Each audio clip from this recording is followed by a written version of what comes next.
Hello everybody, okay, Steve from Dock BC. Hey guys, we're back at the French Creek Marina on Vancouver Island.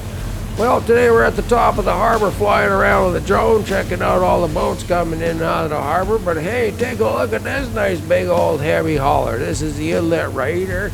It's a 98-foot landing craft. And on board today, they got a bunch of heavy equipment. I'm thinking they are probably over on Lascadi Island doing some yard work, some road work. Now they're returning the equipment back to French Creek.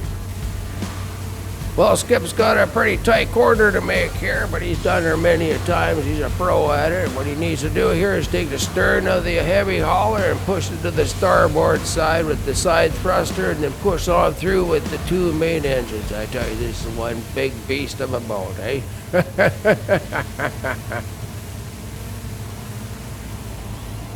Well, you guys, it's time to kick back in your lazy boy and watch the big old heavy hauler Inlet Raider head on down towards the launch pad. I didn't get no video of him unloading equipment this time, but maybe next time, eh? But I did get some video of him coming out of the harbor, so enjoy that, eh?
Well, everybody, thanks for kicking back in the lazy boy with me, watching the big old heavy hauler Inlet Raider come in and out of the harbor. Have a great day.